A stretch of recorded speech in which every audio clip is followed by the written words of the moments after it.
I was in an airport and there was a young lady who was not wearing no hijab. Yani her hair was showing. But this young lady had a mushaf in her hand, a small little mushaf in her hand. She's reading Quran. So she goes and she gives her passport, she gets given her boarding pass, she puts her bags through and she goes. What does she have? She has a mushaf, Quran she's reading. So I can see, you can see when somebody's reading the Quran, I can see she's reading Quran. I give my bag, I give my bill. Then in the airport when you pass security, this is in UK airport, when you go through security, I think it was the UK airport, you go through security, once you pass through security, there's that duty-free area where you can buy things. So I went and just got myself a sandwich and a drink or something to have. So I didn't know what this woman was doing. Then we go to the airplane where the gate area is, where you're now meant to be there. When I came there, she's there. She's got a mushaf still in her hand. And then we go on the flight and she's not far from me. She has a mushaf. So I couldn't hold myself. I went over to her. I said, sister, I have a question I really want to ask. She said, tafaddal, ask.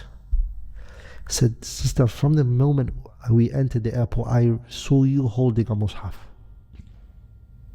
And until now, so I'm guessing all this time you've been reading. What's your story?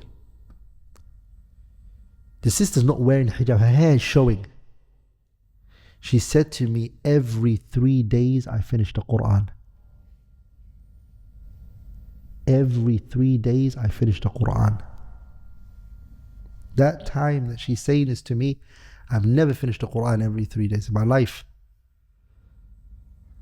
And I'm a public speaker at that time, I'm talking to people about the religion, and I haven't even finished the Quran every 3 days. I looked, gobsmacked. Are we all together, brothers? Yani, what I mean is, and that was what benefited me, a few things. Number one, that some people might be struggling in one thing, but they are strong in other things. صح? 2,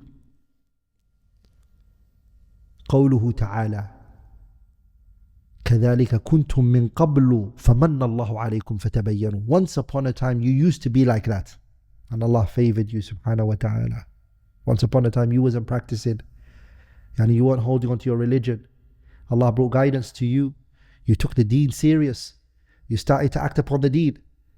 Why would you forget those days that the struggles that you went through? Why would you forget this person?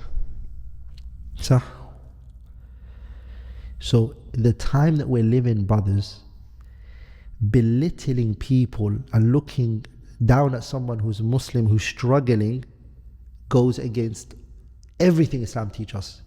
قال تعالى يا أيها الذين آمنوا لا يسخر قوم من قوم عسى أن يكونوا خيرا منهم ولا نساء من نساء عسى أن يكن خيرا منهن. If someone has sinned and has done mistakes, we're not justifying the mistakes. Wrong is wrong, sin is sin, disobedience is disobedience. That doesn't change for anybody. But that does not mean that the dealing with this person is necessarily going to be like that. And never make, wallahi, never, brothers, never make a person hopeless and give up from the mercy of Allah. For you to be the reason for someone to say, you know what, I don't think Allah is going to forgive me. What you've done is wrong. صح? A man